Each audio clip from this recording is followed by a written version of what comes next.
Salah satu bentuk penghayatan terhadap nama Ar-Rahman adalah mengasihi orang-orang yang bermaksiat dan berbuat dosa, serta menunjukkan kepada mereka jalan yang lurus dan jalan ketaatan. Jadi meskipun mereka bermaksiat, berbuat dosa, kita tetap mengasihi mereka, tetapi bentuk kasih sayang kita kepada mereka itu adalah tunjukkan mereka ke jalan yang lurus, bukan membiarkan. Jadi banyak orang menganggap bahwasanya ketika kita mengasihi mereka lalu kemudian membiarkan, bukan. Tapi bentuk kasih kita kepada mereka itu adalah menunjukkan jalan yang lurus. Demikian pula bentuk sayang kita kepada saudara kita tunjukkan pada jalan yang lurus. Maka orang yang melakukan nahi mungkar itu tampak di hadapan kita orang yang kejam, orang yang bengis, opo-opo rauleh. Tetapi sesungguhnya mereka adalah orang yang menyayangi kita, karena pada saat kita bermaksiat kita diingatkan jangan bermaksiat. Tapi tampak zahirnya sok ngurusi urusane wong liya, apa-apa ora oleh. Tapi sesungguhnya dia betul-betul memiliki kasih sayang kepada kita. Maka di antara bentuk penghayatan terhadap nama Ar-Rahim, kita juga membantu orang-orang yang membutuhkan, orang-orang fakir, orang-orang yang memenuhi kebutuhan, yang istilahnya membutuhkan uluran kasih sayang.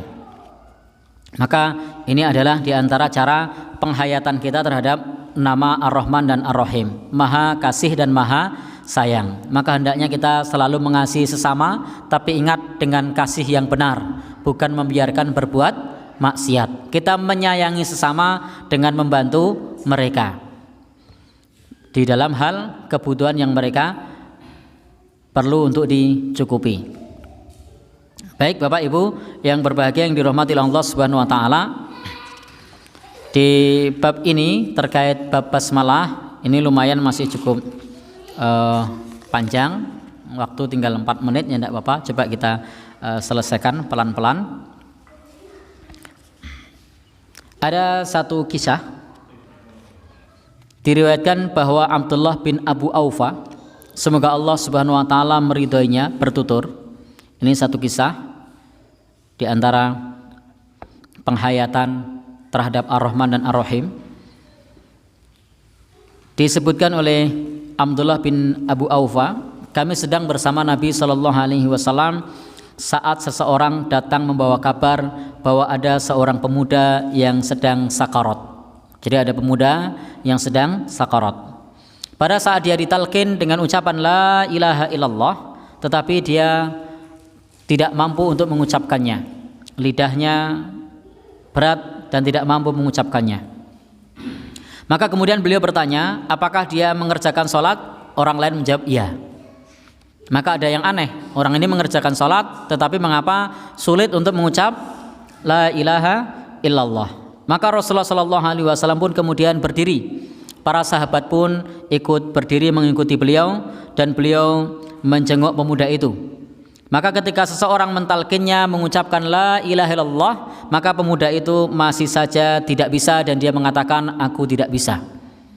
Jadi pemuda itu masih saja tidak bisa ketika Rasulullah SAW, dan ketika beliau bertanya kenapa begitu, maka ada orang lain yang menyatakan sesungguhnya pemuda ini durhaka kepada ibunya. Maka Nabi SAW kemudian bertanya, apakah ibunya masih hidup? Dan ternyata para sahabat menjawab ibunya masih hidup. Maka kemudian beliau SAW bersabda, panggillah dia, agar dipanggilkan ibunya. Maka orang-orang pun kemudian memanggil ibunya. Maka kemudian ibunya yang sudah renta tersebut datang, dan Rasulullah SAW bertanya, apakah ini anakmu? Apakah ini putramu? Maka ibunya mengatakan, ya, bahwa itu adalah putranya. Ketika itu kemudian beliau SAW bersabda, bagaimana pendapatmu jika anak ini hendak dibakar api yang besar? Lalu dikatakan kepada ibunya tersebut, jika kamu memaafkannya, kami tidak akan membakarnya. Jadi ini Rasulullah SAW ingin menggugah kesadaran ibunya agar mau memaafkan anaknya. Jadi bagaimanapun juga seorang ibu punya rasa kasih, punya rasa sayang kepada anaknya. Kalau istilah Jawa mengatakan tego lorone ora tego. Nah gitu, tego lorone ora tego patine misalnya. Nah, jadi semarah-marahnya seorang ibu, dia tidak akan tega kepada anaknya. Maka Nabi menawarkan anak itu akan dibakar dengan api yang besar. Jika kamu memaafkannya, kami tidak akan membakarnya. Namun jika tidak, kami akan membakarkannya dengan api ini. Maka ketika jumlah sahabat mengumpulkan kayu untuk membakarnya, ini bukan dibakar betulan ya, tetapi untuk menggugah kasih sayang ibu kepada anaknya agar ibu mau memaafkan anaknya. Maka kemudian Rasul bertanya, apakah engkau hendak memaafkannya?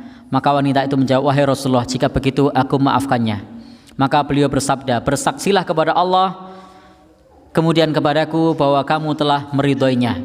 Maka perempuan tersebut, ibu dari pemuda yang tidak bisa mengucap la ilaha illallah itu bersaksi, aku bersaksi kepadamu dan bersaksi kepada Rasulmu bahwa aku telah ridho kepada anakku. Setelah itu Rasulullah SAW berbicara kepada pemuda itu, wahai anak muda, ucapkanlah la ilaha illallah. Maka dia pun bisa mengucap la ilaha illallah wahdahu la syarikalah wa asyhadu anna Muhammadan abduhu wa rasuluh. Ini terkait kasih sayang ibu kepada anaknya. Maka Bapak Ibu yang berbahagia yang dirahmati Allah Subhanahu wa taala, hendaknya kita memiliki sifat kasih sayang kepada anaknya, karena doa seorang ibu kepada anaknya itu akan dikabulkan oleh Allah, dan azab orang yang durhaka kepada Allah itu layak jalulahu li sahibihi. Allah Subhanahu wa taala akan menyegerakan kepada pelakunya. Maka dengan dimaafkan, insya Allah putra-putrinya akan mendapatkan kasih sayang dari orang tuanya dan insya Allah diridhoi oleh Allah. Masih ingat dalam hadis Nabi, ridallah fi ridal walid, ridho orang tua, ridho Allah ada pada ridho orang tua.